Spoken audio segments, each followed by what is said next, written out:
Halo pemirsa, jumpa lagi dengan saya Argo Pratomo Nugroho. Saya hadir lagi ke ruang handphone dan smart televisi Anda. Sangat spesial, saya bertemu lagi sahabat lama, Maestro Seni Rupa.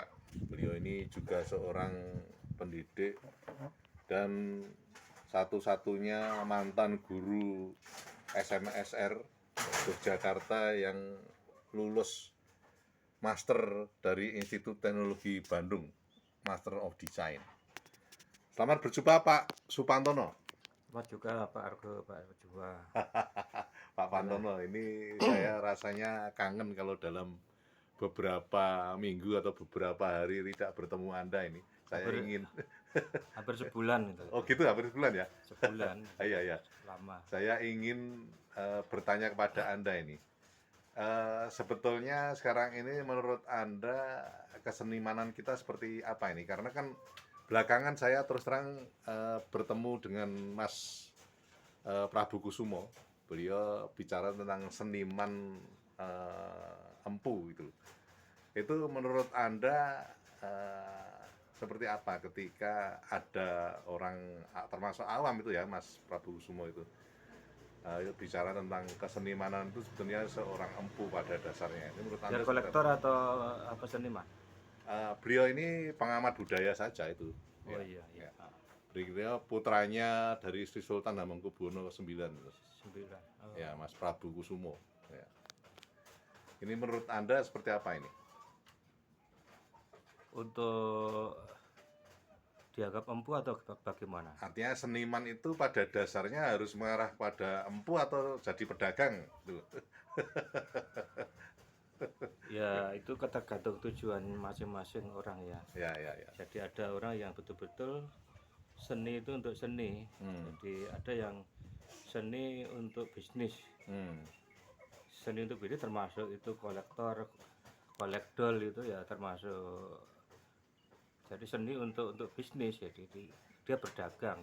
Atau bahkan untuk pencucian uang ya toh. Ya, atau juga ini ada kolektor juga melukis juga. Sekarang itu juga ada semacam ada lawyer juga jadi seniman juga. Bahkan ada dokter gigi juga, Iya, profesor betul. lagi jadi pelukis juga itu. Iya, ya itu sah saja dan saya kira itu kan hak setiap orang ya. Ya. Jadi kalau di dunia seni di Indonesia itu kita masih punya semacam apa keluasan ya di dalam kesenian karena tidak ada batasan atau seleksi yang sangat ketat. Kalau di dunia Eropa, Amerika itu kan sudah ketat ya. Bapaknya seniman tidak, sekolahnya di seni tidak, dia sekolah seni sampai master tidak atau doktor tidak, dia sekolah atau di pameran di museum berapa kali itu kan ada tahapan yang sangat sulit ya. Tapi kalau di Indonesia kan sebenarnya kita masih dimanjakan oleh pembeli-pembeli yang notabene masih awam ya. Awam juga ya. Masih awam. Jadi kebanyakan yang laku ya mungkin realis gitu ya. Kalau seni yang untuk seni itu kan betul-betul dia mencari jati diri, ciri khas kemudian dia tampilkan dalam karya-karyanya menjadi sebuah brand ya. Jadi ya kita semua bisa membranding juga ya. Jadi kalau brand itu kan mereknya sudah ada ya, cirinya sudah ada. Kalau branding kan kita membranding. Jadi seniman memang bagaimana menjadi seorang empu juga di branding itu sejak awal. Jadi seorang Maestro Nyoman Gunarso itu awalnya juga dari nol, dari di branding dulu. Ada tokoh-tokoh kayak Pak Sab, mungkin Pak Argo juga dulu yang pernah mengangkat Pak Nyoman Gunarso itu kan juga di branding dengan majalah buku pelaku dan pendolopannya Nyoman saya. iya. Mulai dari koran, majalah maupun sampai Iya, itu televisi kan ya. di branding itu. Iya. Ya, kita harus Kamera bagaimana? lukisan di Amerika. Iya, Buka studio di Amerika. iya. Artinya ini kan branding itu kan perlu dilakukan oleh seniman. Iya, iya, iya. Apakah lawyer, apakah dokter gigi, monggo. Tapi kan sekali lagi itu akan kembali kepada diri kita masing-masing dan pengakuan dari audien. Audien itu menerima tidak dengan branding kita itu. Kalau diterima ya apa kayak seperti Van Gogh itu kan brand brandnya itu kan brandingnya dia branding itu tidak diterima setelah meninggal baru terkenal sekali dan sangat mahal karya-karyanya. Ya. Jadi kita itu sekarang masih Pak, masih lebih enak dibandingkan periode awal perkembangannya seni rupa di zaman Renaissance dan seterusnya itu ya, Ya, di ya. Eropa itu ya. Oke, terakhir Pak. Saya ingin ketegasan Anda, terutama untuk teman-teman seniman sebagai seorang kreator ya, yang dikaitkan dengan pernyataannya Mas Prabu Kusumo itu tadi. Menurut Anda penting nggak itu? Seorang seniman itu pada dasarnya juga seorang empu itu.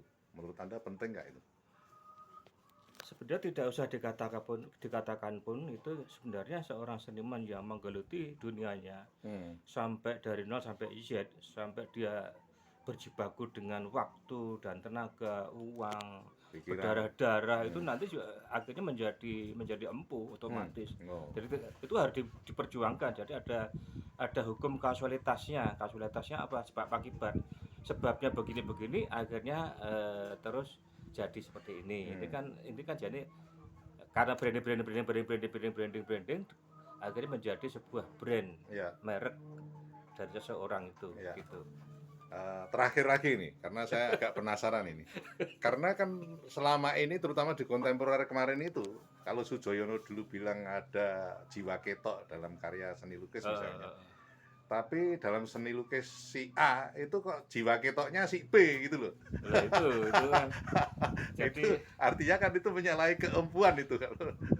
ya sebenarnya itu perlakuan di dunia seni patung seperti itu ada artisan. Tidak hanya patung Pak, lukisan itu. Artinya terus itu dibawa ke ranah lukisan. Iya. Dan itu yang ngomong tuh orang saya pernah kurator kelas kaliber yang kurator dianggap nasional ya Pak, yang terkenal itu mengatakan boleh itu, aku ya kaget juga itu. Tapi itu sah-sah saja. Jadi Atau itu mungkin di belakangnya dia cukong gitu. Oke Mas Prantono, nanti lain kali saya akan lebih mempertajam itu, tapi untuk pengenalan awal saya untuk pancingan dulu itu. Terima kasih Mas Prantono. Iya, matur nuwun ya. Nah pemirsa, akhirnya saya Argo Pratomo Nugroho undur diri dari ruang handphone dan smart televisi Anda. Argo Pratomo Nugroho terus beritakan Anda yang bijaksanakan. Sampai jumpa.